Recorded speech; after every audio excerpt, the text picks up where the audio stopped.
karena Kiai Haji Abdul Somad UAS, Ustadz Abdul Somad, beliau bersuara membela warga Rempang yang di Batam. Kemudian beliau bikin dapur umum. Saudara, tujuan dapur umum apa?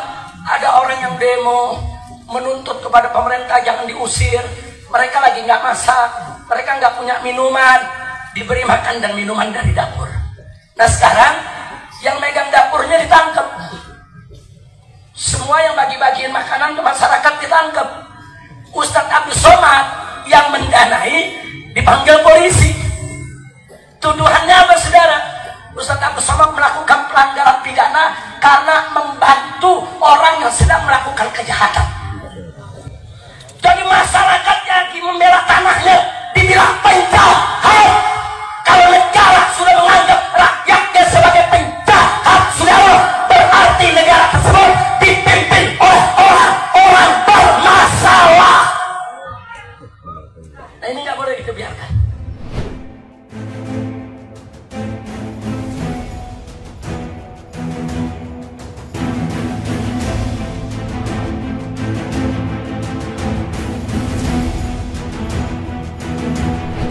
Halo sahabat Indonesia, kita bertemu kembali dalam Opini Rudy.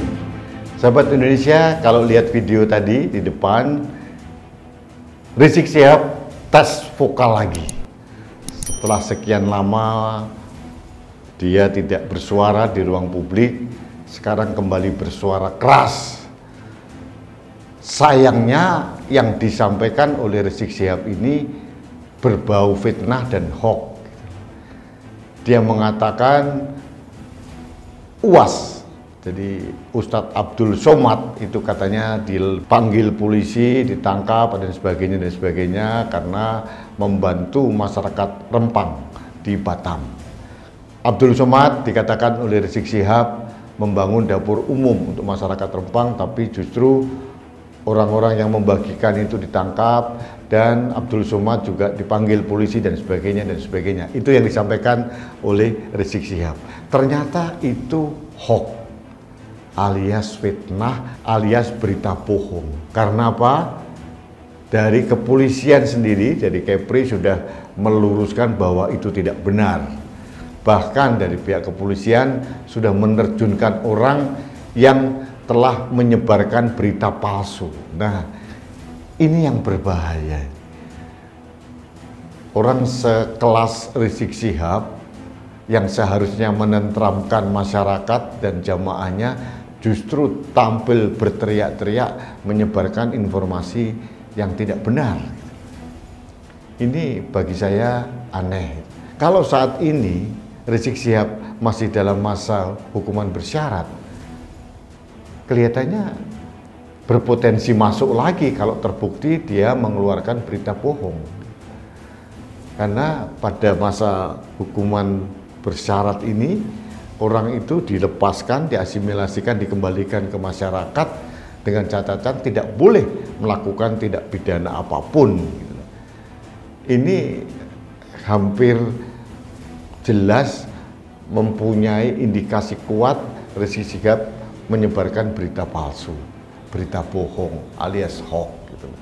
Jadi aneh karena saya sendiri tidak mendapatkan informasi dari media-media mainstream bahwa Abdul Somad ditangkap, dipanggil polisi atau mungkin dimintai keterangan untuk kasus Rempang.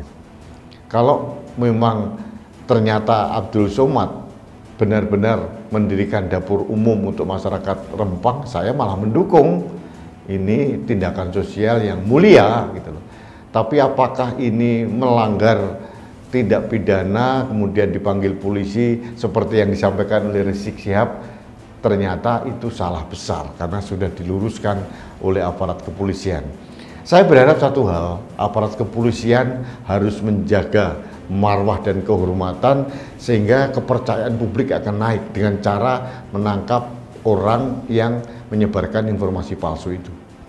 Kalau itu terjadi, ini bisa menimbulkan instabilitas perpolitikan nasional karena kondisi kita sedang kondusif, dipicu dengan sebaran hoax kemudian diamplifikasi oleh Rizik Syihab, ini berbahaya. Apalagi ini sudah masuk pada episode tahun politik Pileg, Pilpres yang sangat hangat menuju panas gitu. Jangan lagi kita diberikan informasi-informasi yang tidak benar. Jangan lagi juga kita mendiskreditkan institusi kepolisian yang kita cintai. Institusi kepolisian jangan sampai disudutkan karena dianggap melakukan tindakan yang ternyata tidak benar gitu. Ini intens saya memberikan opini ini, dan mungkin bagi orang-orang yang memberikan masukan kepada Rizik Syihab harus berhati-hati.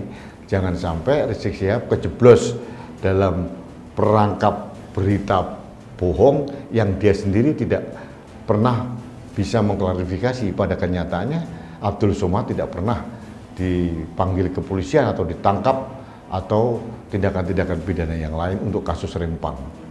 Ini yang penting dan perlu dicermati, dan saya mendorong sepenuhnya, mensupport sepenuhnya Kepolisian Negara Republik Indonesia, Polri, untuk menegakkan hukum.